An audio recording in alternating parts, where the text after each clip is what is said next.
Ok. Fíjense en lo siguiente, un poco para cerrar la presentación con la que arrancamos, ¿no? Si yo quiero comprar un activo, ¿ok? Yo compro un call y vendo un put, ¿ok? Por lo cual, nosotros podríamos decir desde el punto de vista financiero que estar largo en activo es lo mismo que estar largo en call y corto en put, ¿ok? Este, y si yo quiero vender un activo, ¿ok? Yo compro un put y vendo un call, ¿ok? Y si lo queremos ver desde el punto de vista financiero, estar corto en un activo es lo mismo que comprar un put sobre el activo y vender un call sobre el activo, o estar largo en un put y corto en un call sobre el activo. ¿Ok? Eso sale de esta misma gráfica. ¿Ok? Y esa es la segunda ecuación de estructuración. ¿Ok? ¿Se acuerdan que la semana pasada, bueno, la semana anterior al examen, cuando vimos futuro, yo les di el Forward Rate Agreement, que es la otra ecuación de estructuración? Y con esas dos ecuaciones, con esta y la del Forward Rate Agreement, se pueden hacer sintéticos de cualquier activo financiero. ¿Ok? Así es como se hacen las estructuraciones de sintéticos financieros que se estudian en los posgrados. ¿Ok? Y bueno, y lo que sigue, ¿ok? Son coberturas. Yo no se las voy a dar, se las voy a poner en las láminas y se las voy a entregar, ¿ok? Para que las vean, ¿ok? Eso es materia más de posgrado que de... ¿ok? Y bueno, y nos metemos en el tema de las opciones americanas. ¿Ok? Ok, habíamos definido la opción americana, déjame ponerlo aquí para que se vea la lámina. Habíamos dicho que la opción americana, ¿ok? Aquí vamos a ver opciones americanas y swaps, ¿ok? Que todos son de tesorería, ¿ok?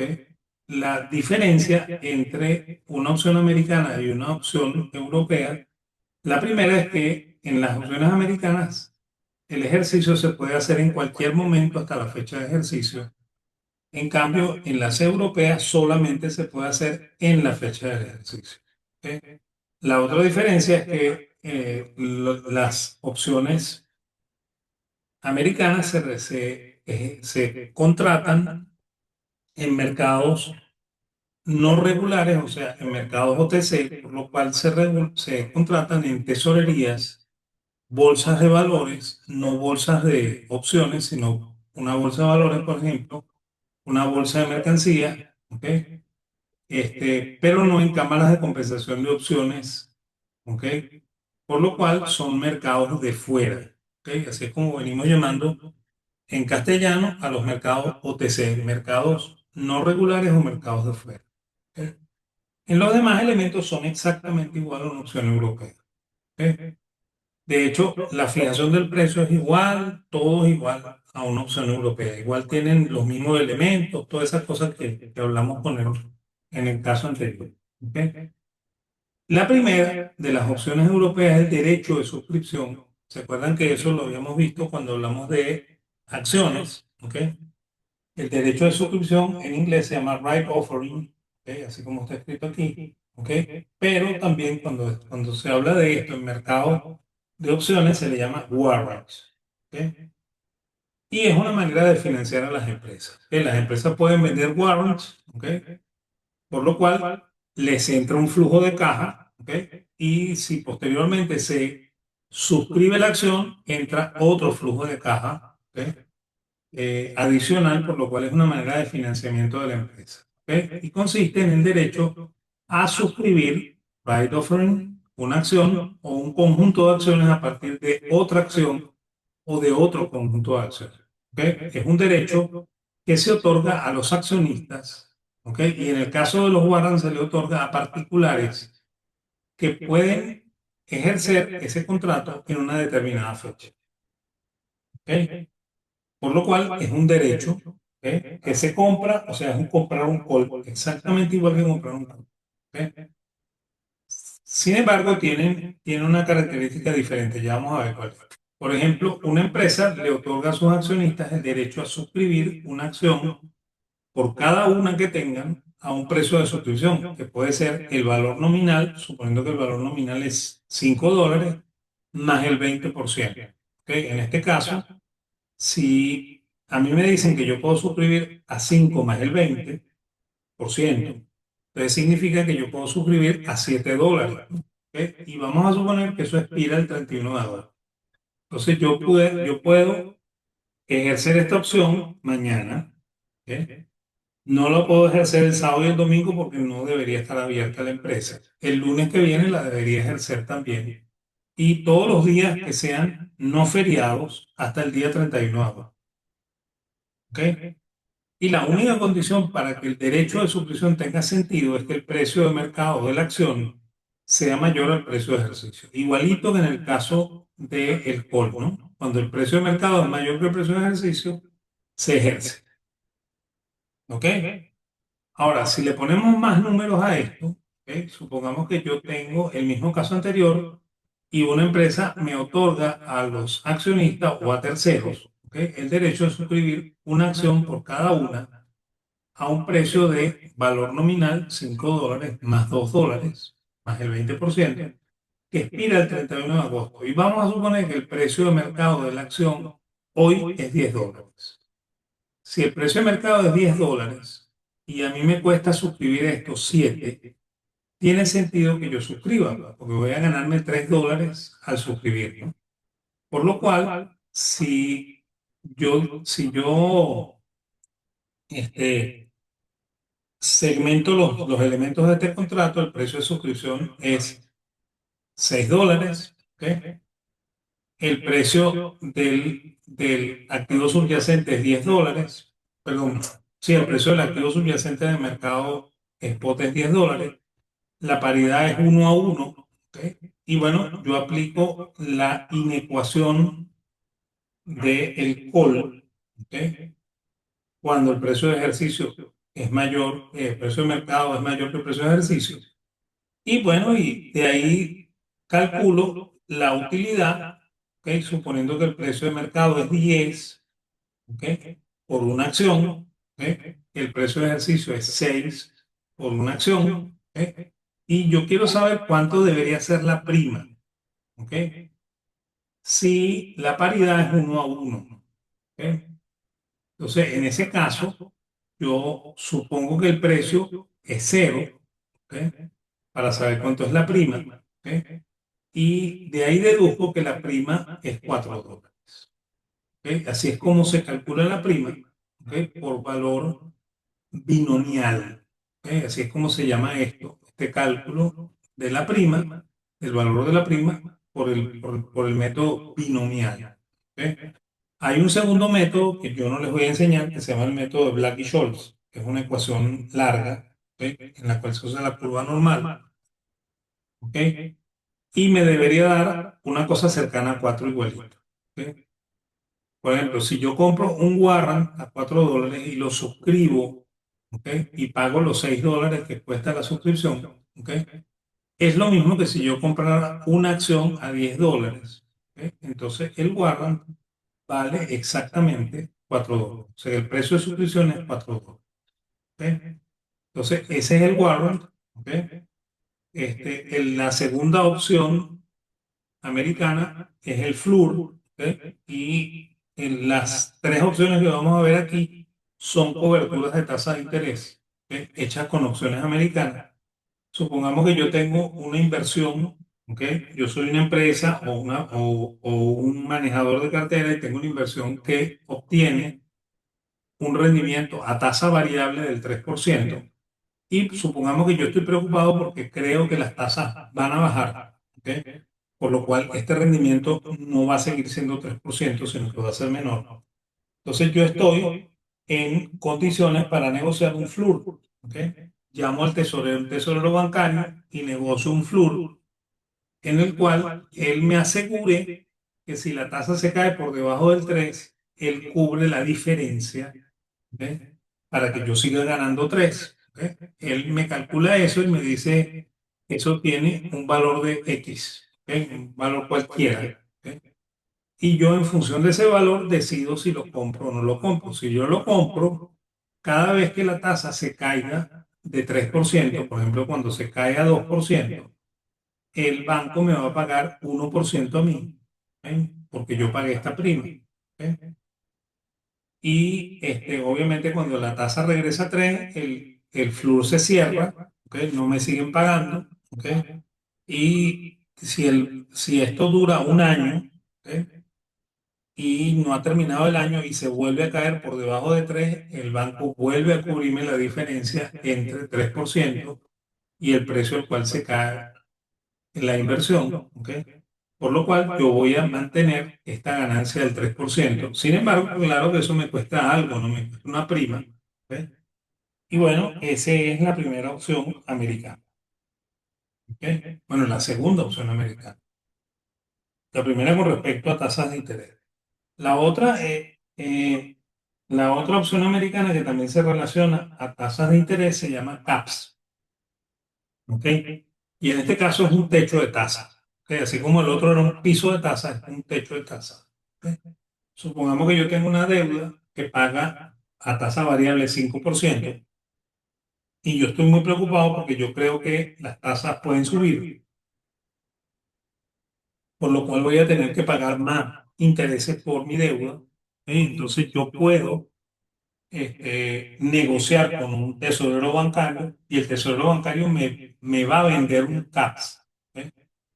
En el cual él se compromete a pagarme a mí la diferencia entre la tasa de interés de mercado y el 5% cada vez que el precio suba por encima del 5%, ¿ok? Por un plazo determinado. Él me va a decir cuánto cuesta eso, ¿ok?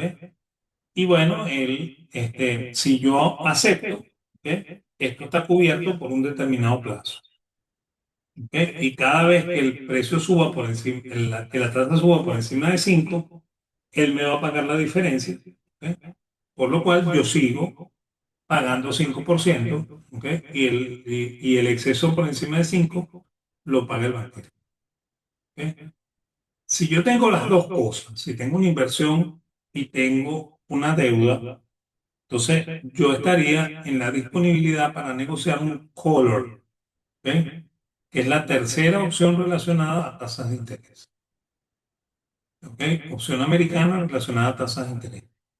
Si tengo las dos cosas y tengo preocupación de que las tasas pueden ir en cualquier sentido, entonces yo puedo decirle al tesorero, mira, yo quiero negociar contigo un collar, yo tengo una deuda de 20 millones de dólares y tengo una inversión de 15 millones de dólares y no quiero ganar menos de 3 en la inversión, ni quiero pagar más de 5 en la deuda.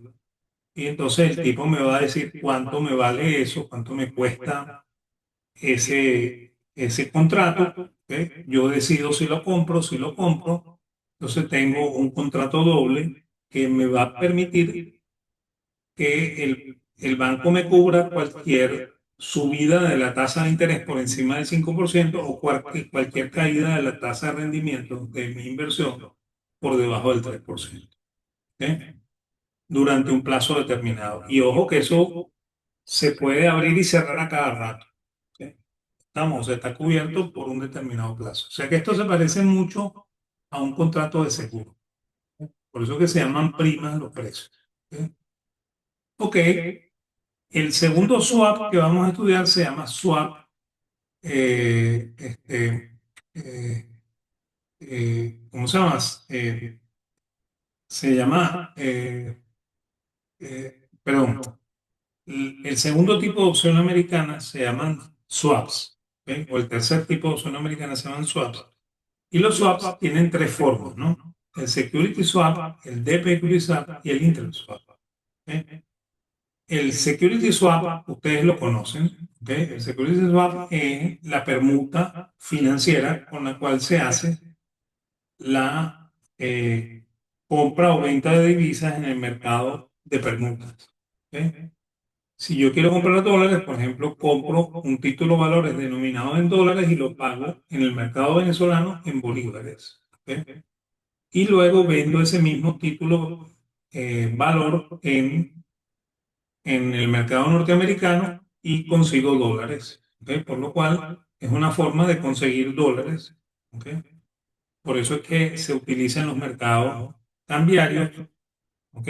Para obtener divisa o vender divisa. ¿Ok?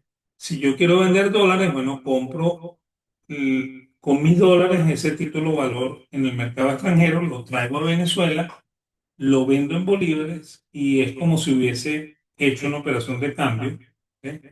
Sin embargo, esto es una operación de cambio de flotación limpia, por lo cual no se afectan las reservas. ¿Ok? Y de la relación bolívares-dólares se puede calcular un tipo de cambio, que siempre lo llamamos tipo de cambio de permuta, ¿ok? Y vamos a hacer un ejemplo de eso. Supongamos que yo compro un bono venezolano a un precio de 103% en bolívares, ¿ok? Cuando la tasa oficial del mercado es 300 bolívares por dólar, ¿ok? Y vendo ese mismo bono, ¿ok? A un precio de 85% en dólares, ¿ok? Y quiero saber cuánto fue el tipo de cambio paralelo al cual yo compré los dólares. Entonces, calculo con esta ecuación, el tipo de cambio paralelo sería el tipo de cambio oficial multiplicado por el precio del bono en bolívares entre el precio del bono en dólares. Entonces, el tipo de cambio oficial es 300, el precio del bono en dólares es 103, ¿ok? Y el precio del bono perdón, en bolívares es 103 y el precio del bono en dólares es 85. ¿Ok? Y si yo resuelvo esto, eso me dice que el tipo de cambio paralelo es 363,53. ¿Ok? Fíjense, el precio oficial es 300, el precio paralelo es 363,53 y como siempre el precio en bolívares va a ser mayor que el precio en dólares, yo voy a tener una brecha que es la brecha del mercado paralelo. ¿Ok? Estamos, o sea, siempre va a ocurrir esa brecha mientras haya control de cambio. En el momento en que desaparece el control de cambio, el precio en bolívares debe ser exactamente igual al precio en dólares, por lo cual la tasa del mercado paralelo debe ser la misma tasa del mercado oficial. ¿Ok? Estamos, por eso es que es un absurdo decir que el tipo de cambio se debe liberar cuando las dos tasas sean iguales, más bien es al revés, ¿no? Las tasas se hacen iguales cuando se libera el cambio. ¿Ok? Entonces, este es el security swap. ¿Ok? La segunda opción, ¿ok? El segundo swap se llama debt equity swap. ¿Ok? Y esto es una cláusula de un contrato. ¿Ok? Cuando, por ejemplo, emiten un bono, ¿ok? Lo pueden emitir con esta cláusula, una cláusula de debt equity swap, ¿ok? En la cual, cuando el bono se vence, ¿ok? el, el, el acreedor, ¿ok? Le puede decir al deudor, págame con acciones de la empresa. No me pagues con dólares, no me pagues con bolívares, o sea, no me pagues en moneda, págame esta deuda con acciones. ¿Ok? Entonces, en ese caso, ¿ok? La empresa debió haber emitido unas acciones, ¿ok? Y cuando se ejecuta el vencimiento del contrato, vencimiento de la deuda, los acreedores que deciden ser accionistas de la empresa le pueden decir a la empresa, bueno, págame con acciones, la empresa emite acciones y liquida deuda contra una emisión de acciones. ¿Ok? Eso se llama Debt Equity Swap. Ese es el segundo tipo de swap. ¿Ok? Y el tercer y último swap se llama interest swap, ¿ok? Que es una operación de tesorería, ¿ok? No es un contrato como el security swap, ni tampoco es una compraventa de títulos valores como el security swap. ¿Ok? En este caso, supongamos que hay dos empresas, una empresa A que tiene una deuda a tasa fija. Por ejemplo, yo hice este ejemplo muy cuadradito para que se entienda. ¿Ok? No todos los ejemplos de debt equity swap son así tan perfectos como están puestos aquí. ¿Ok? Pero está hecho así para que se entienda. ¿Ok? Supongamos que una empresa A tiene una deuda a tasa fija que equivale a $100.000. ¿Ok? Y esa empresa está pagando el 9% de interés por esa deuda. ¿Ok? Sin embargo, el tesorero o el dueño de esa empresa está preocupado porque él cree que las tasas van a subir, ¿ok? Perdón, van a bajar, y él se va a perder el chance, ¿ok?, de pagar menos por su deuda, porque él está pagando una tasa fija del 9%. ¿Ok? Supongamos que hay otra empresa que es la empresa B, ¿ok? Y esa empresa B tiene una deuda, ¿ok?, que es a tasa variable. ¿Ok? Ella está pagando 9%, igual que la otra, en este momento, y su deuda es exactamente igual que la otra, $100.000. ¿Ok? Su tasa se calcula por la fórmula siguiente, o sea, tasa prime más 3%. ¿Ok? Y vamos a suponer que en este momento la tasa prime es 6%, ¿no? Por lo cual él esté pagando 9%. Y él tiene una inquietud. La inquietud que él tiene es que él cree que las tasas van a subir, por lo cual, ¿ok?, la tasa prime, ¿ok?, va a subir y él va a terminar pagando más del 9%. Entonces, él no quiere tasa variable, ¿ok?, quiere tasa fija, ¿ok?, y él le va a mostrar su inquietud al tesorero bancario, igual que la empresa A le muestra su inquietud al tesorero bancario. Entonces, el tesorero les va a proponer a ambos el siguiente negocio, ¿no? Claro, él no les va a decir, te voy a meter en un interest swap, ¿no? Él le dice a la empresa A, mira, te cambio tu deuda por una deuda a tasa variable, pero la tasa es prime más 4%. Por lo cual, bueno, pagarías 1% más ya, ¿ok? Pero te garantizo que si la tasa sube por encima del 9, no vas a pagar más que 10%. ¿Ok? Y bueno, y a la empresa B le dice, bueno, mira, te cambio tu deuda por una tasa fija, ¿ok?, pero la tasa no es 9 como la que estás pagando hoy, vas a pagar 10. ¿Ok? Pero eso sí, bueno, si la tasa baja como tú crees, ¿ok?, vas a seguir pagando 10. ¿Ok? Pero si la tasa sube, vas a seguir pagando 10, no vas a pagar ni 11 ni 12 ni 13, sino vas a pagar 10. ¿Ok? Entonces, vamos a suponer que las dos empresas aceptan, se hace el intercambio de deudas, ¿ok?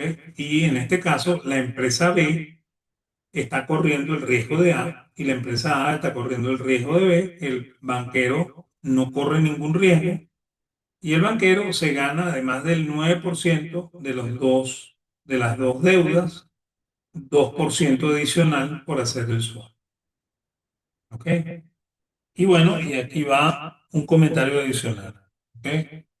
Yo trabajé algún tiempo en Citibank, ¿ok?, y los bancos extranjeros, ¿ok?, lo que hacían, bueno, fundamentalmente Citibank lo que hacían, ¿ok?, era este tipo de cosas, ¿ok?, forwards, ¿ok?, y caps, floor y collars constantemente. ¿Ok? Obviamente cuando el mercado de cambio se cerró en el año 2003 y el país cada vez se entró en una crisis peor y peor, entonces los bancos extranjeros decidieron irse y el último banco que se fue Citi. ¿Ok? Porque este negocio se perdió. ¿Ok? Entonces este era el negocio que hacían ellos en Venezuela. ¿Ok? Y bueno, y con este ejemplo termina la clase. ¿Ok? Y yo espero que les haya gustado. ¿Ok? Sin embargo, tengo dos comentarios más que hacer. ¿Ok? Pero para eso voy a parar la grabación.